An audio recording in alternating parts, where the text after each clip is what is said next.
We're here with chapter 11 of our cognitive behavioural therapy book, CBT Best Practices. Please take note of the following best practices. If you are seriously considering going through cognitive behavioural therapy, make sure that the therapist you're working with has the following practices in place. If not, ask them if you can do the following. Whatever your case may be, these best practices can help you get better results from your CBT therapy sessions. These therapy sessions do not have to involve face-to-face therapists. You can do it online. You can go through some sort of assisted program. Whatever you choose, there has to be an expert on the other side of the equation. You can't do this alone. That person must have the proper experience to guide you through the process so you can get optimal results. Now keep in mind that this is not a race. You're not trying to get from point A to point B as quickly as possible. The only person that is setting the pace of your progress is yourself. Take your time. You're trying to rebuild your life. Your life is built on your thoughts. You are your thoughts. And just as you can choose your thoughts, you can choose your life. There's an old quote attributed to the ancient Chinese philosopher Confucius. It goes something like this. If you sow a thought, you reap a word. When you sow a word, you reap an action. When you sow an action, you reap a habit. When you sow a habit, you reap a character. And when you sow a character, you reap a destiny. Now there's a lot of truth to this saying. Ultimately, you choose your destiny. How? On the surface, it's kind of mind-blowing, because destiny is huge and it takes forever. It's the work of a lifetime. It also has far-reaching impact. Well, it all begins with the thoughts that you choose on a moment-to-moment basis. Just as a mighty river starts out as a tiny stream, your destiny, as vast as it may be, starts with a single thought. Those tiny streams that make up the White Nile flow together until they form the Nile River. The same can be said about the Amazon River in Brazil. It all has to start somewhere. Believe it or not, it starts out small. But if you're not paying attention, you might not even notice. But if you take ownership of your thoughts and you actively choose them with the full understanding that they lead to somewhere big, and you choose your ultimate destination based on something big, you then put yourself in a situation in which you are choosing your ultimate destination by choosing your thoughts in the here and now. The following best practices help you do this. Document everything. You should keep a journal that tracks your cognitive behavioral therapy progress. It doesn't have to be anything fancy. It doesn't have to have all sorts of graphs and charts. It doesn't have to have any of that. Instead, it can just be a simple diary. What is important is the date and the thoughts that you log. Even if you only have time for a few sentences, that's okay. As long as you are clear regarding your thoughts and your perceptions of those thoughts. That's all you need to do. Because when you sit down with your therapist, you go through this material and you see your progression. You will also be able to pinpoint the impact of your mood or anything else that may be happening in your life, and how it is reflected and how you judge your thoughts. You should also track how your thoughts lead to action. What kind of actions do you normally take? Are you happy with those actions? Are there alternative paths you could have taken? Where do these lead back to? What kind of thoughts can these be traced back to? This journal is not only a diary, but it is also a passport to a new life. Expose yourself to challenges. One of the most common reasons people undergo CBT involves phobia. They're afraid of going out into an open space where there are a lot of other people. They're afraid of meeting new people. They're afraid of spiders. They're afraid of heights, and so on and so forth.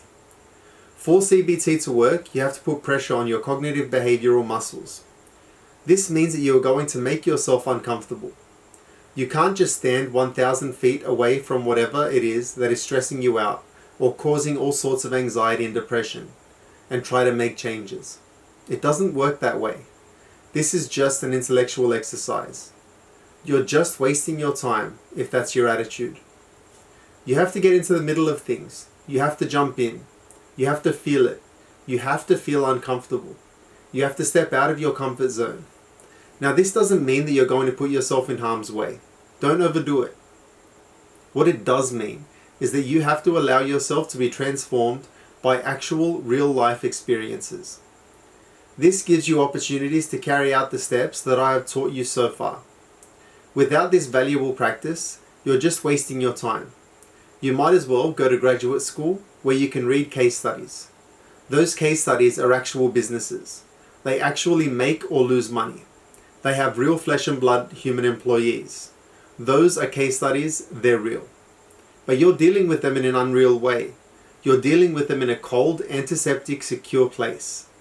You're dealing with them in an intellectual way. Well, if you want this stuff that you've read in this book to truly help you change your life and turn things around, you have to put them into action. You have to expose yourself to things that you fear. You have to intentionally put yourself into situations where you may become uncomfortable. And that's perfectly okay, because it feels so much better when you overcome your fear. That's when you gain a sense of accomplishment. You've done something big. You have overcome your challenges. Avoid fake substitutes. There are all sorts of fake substitutes to the mental and emotional heavy lifting you should be doing to get out from under your unhealthy personal assumptions. These can take many forms. Maybe you go to fortune tellers. Maybe you watch a lot of YouTube videos of people doing all sorts of mentalist tricks. Those are not going to help you. They really not. Incorrect sentence, sorry guys. Palm readers can tell you what you want to hear, but all they are doing is giving you a false sense of hope. The hope here is that somehow, some way, they have some sort of control over your future. Well, the only way to do that is to get out from under the negative assumptions you have about your past, which push you to make all sorts of negative interpretations in the here and now. These have a real effect because you take the wrong actions again and again and again.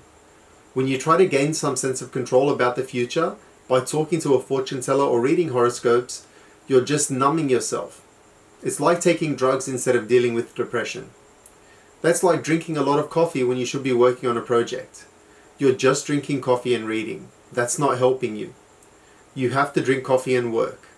Stay away from false substitutes. As I said, these can take many forms.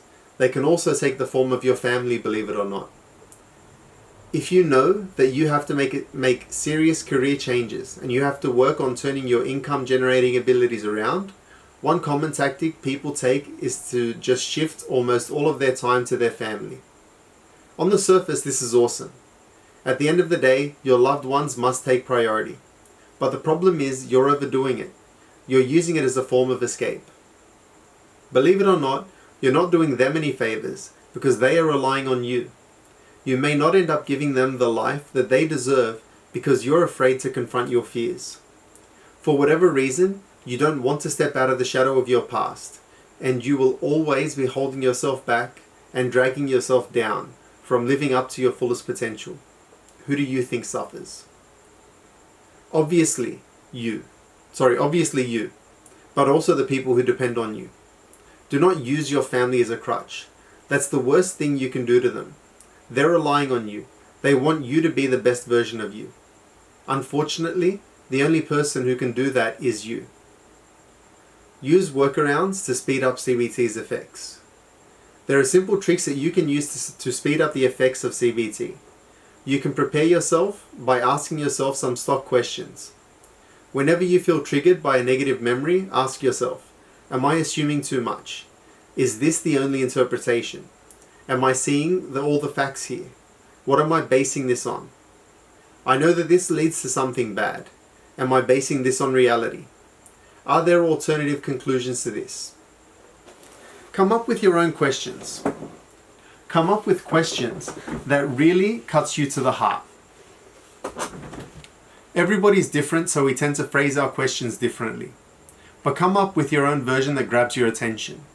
You want to come up with a series of questions that stops you in your tracks. Otherwise, you get triggered. You start assuming all the worst things and you feel really bad when you end up making a decision that you regret later on. This happens again and again and again, becoming a habit. You feel that this is just a part of you. There's nothing you can do to change it. That's not true. That's a lie. Wake up to the lie. Do yourself a big favor. Come up with packed questions. These are canned questions that you can always come back to, so you can arrest, freeze, stop or thwart that roller coaster that starts with your thoughts. As I mentioned in a previous chapter, the world is essentially neutral. It sends you all sorts of neutral signals.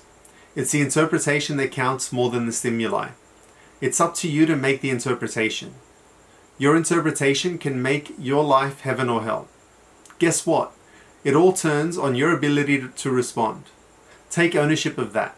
Don't feel that you're just watching a movie that's going to play out regardless of what you do or how you feel. This is a powerless way of looking at your life. When you look at the movie, please understand that you write the script. You direct the cameras. You edit whatever shows up on the screen. And most importantly, you act in it. You play all the roles, believe it or not. Take ownership of this process by having a ready-made list of questions that stop the flow or the speed at which you make interpretations. Get out from under the generalizations, assumptions, or irrelevant thoughts that have always held you back. Stop blaming others. What if I told you that the moment you blame others for your misfortunes, you are handing them control of your life? Now you might be thinking this is illogical. After all, these people actually caused you harm. They actually did something negative to you. Now you're going to ask me not to blame them? Well, think of it this way.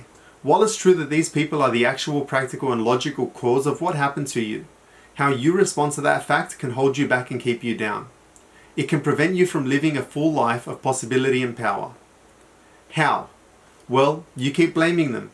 Sure, they actually caused the problem, but your response is not optimal. It doesn't lead to a sense of possibility. It doesn't lead to a sense of power. Why? Simple logic. If somebody is to blame for whatever happened to you, then they also have the solution, the fix. They can fix it because they caused it. This is how your internal logic works. You may not be aware of it, but it is there. Accordingly, you don't have to change. This is the big reward people really are shooting for when they blame others. These two are interlinked, because by assigning the blame to somebody else or a situation beyond your control, you also give them the power to change things. This has a matching effect on you because it frees you from the responsibility of having to lift a finger to change your situation. Sure, you got abused in the past. Sure, you got cheated on, embarrassed, humiliated, degraded, you name it. Those things happened. Those people are logically to blame. Now what? So what? You have to live your life here and now. Those people have moved on. That ex-girlfriend that cheated on you and took your money, she has a family now. She's a born-again Christian, she's happy, she's moved on.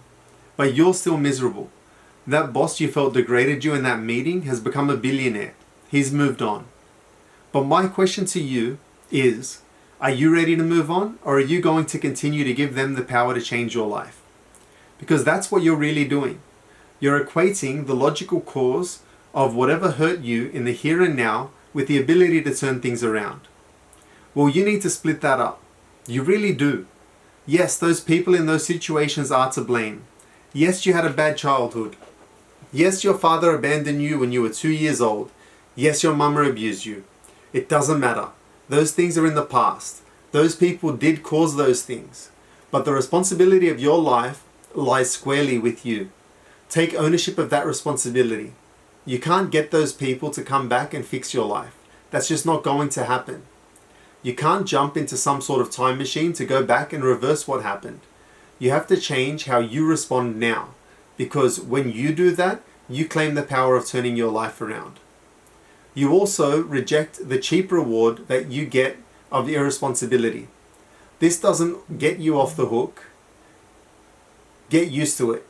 Is it unfair? Absolutely. Does it suck? Of course. But it's your responsibility. Take ownership right here, right now. Stop blaming. It's not going to do anyone one bit of good. Stop personalizing. One of the most common issues people are confronted with is when they look at situations that happened in the past and they personalize them. For example, they made a mistake, but but they personalize this as the loser. So they make this mistake their name. Joe Blow, the loser. If you find yourself doing this, stop personalizing. This is not Joe Blow. Your past does not define you. So you cheated, you lied, you screwed around on your girlfriend or boyfriend, but that doesn't have to define you. That was you in a given time and place. Forgive yourself, let go of that, because you're more than that. Believe it or not, there are lots of beautiful, kind, and loving people in this world who have done really horrible stuff. They have abused kids, they've abused drugs, they've stolen, they've lied, they've broken all sorts of laws, and they've manipulated people. So what? Now what? Keep asking those two questions, because when you ask them in this context, you realize that your past does not have to define you. Your crimes are not the only source of your identity. Your sins do not make up your complete moral DNA as a person. You see where I'm coming from?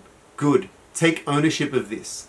Understand that who you are is a choice, and it's a choice made moment by moment. It all boils down to the thoughts you choose. It all boils down to your analysis of what you perceive. If you want a better destiny for yourself, pay attention to how your choices of thoughts lead to that destiny. You may have come from a family of drug addicts, sex addicts, prostitutes, pimps, criminals, it doesn't matter. You are in control of your life. Do not let anybody fool you into thinking you don't have that control. This is basic responsibility and self-ownership. Step up. Unfortunately, when you personalize past failures and say, that's Joe Blow the loser, that's me, you're dooming yourself. You're making yourself out as some sort of flat, two-dimensional cartoon. You're not just a series of actions. Maybe that was just you in the past. That was a particular point in time. Maybe you were hooked on heroin. So what? You can get off that habit. You can turn your life around. You can face your fear straight in the eye and overcome that fear and become a better person. And guess what happens? Nobody has a right to dismiss you. Because if anything, you are better than them. They didn't overcome a childhood of abuse. They didn't have to overcome a heroin addiction. They didn't have to overcome being a prostitute or being trafficked. Who are they to judge you? Please understand that the worst judge of your character that you will ever face is yourself. So judge right. Your past does not have to define you. Stop personalizing. Stop reducing yourself to a series of mistakes and bad judgments. Adopt mindfulness. There are many mindfulness methods you can adopt in order to become more perceptive of your thoughts. Some can be very formal. I am, of course, talking about meditation. Meditation is thousands of years old, and there are many different flavors of meditation. Some are more mystical and religious than others. Many are clearly associated with a specific spirituality. Others are more stripped down. They're more focused on how your mind works. Whatever appeals to you, pick a form of mindfulness that you can stick to. It can be something as basic as breathing deeply, and then stopping for 5 seconds, and then breathing out, and then stopping for 5 seconds. And then repeating this process until you're fully relaxed. You can also try and present sense mindfulness, where you basically just look at something in front of you. Right now I'm looking at a fan. Well, I'm looking at a book, but the author's looking at a fan. So I look straight at the middle of the fan and focus all my attention on it. Eventually I don't see anything else, just the fan and its background. I freeze my thoughts. This is the essence of mindfulness, because mindfulness really is all about training yourself to focus on the present moment. In any given situation, you're thinking about all sorts of stuff. You're thinking about the rent that has to be paid. You're thinking about driving your kids to soccer practice. You're thinking about ordering a latte from Starbucks. You're thinking about a million things. When you practice mindfulness, you unclench. It's as if you go from carrying many different shopping bags to dropping everything and just focusing on that one small envelope in front of you. It doesn't matter how you do it. You can count your breaths, you can acknowledge your thoughts, you can use a mantra, you can practice visualization. There are 1,000,001 ways to get to the same place. What's important is that you get there, because this ability enables you to focus on the truth of your thoughts, which leads you to make a better analysis of your personal reality. With this skill set, you become a more relaxed person. You're able to divorce your emotions from your thoughts. Just because certain things are happening around you doesn't mean that you have to react in the worst way possible. You may have done that in the past, but that doesn't mean you have to do it now. Keep these best practices in mind because they go a long way toward helping you get out from under the negative interpretations that are making you suffer. You have to understand and remember that these are interpretations. You're the one making the interpretation. You are always in control. Take full ownership and responsibility of this ability and you will start living a better life. There's nobody else to blame except yourself. There's no better time than now. Do it. You owe it to yourself and to your loved ones. 11.1 Emotional Intelligence. I want to conclude this book by talking briefly about emotional intelligence, an essential skill which everyone, including you, should possess. Emotional intelligence is the ability to understand your own emotions and those of others, and to use it effectively when you are faced with stresses. High emotional intelligence makes you able to handle any situation under pressure in the healthiest and most productive way. Being emotionally intelligent means you are self-aware. You know your emotions and you understand how they make you feel. You are conscious of your thoughts and how they affect your emotional state and perceptiveness. You can tell when a particular emotion is driving a negative behavior and the way that this behavior can affect the people around you.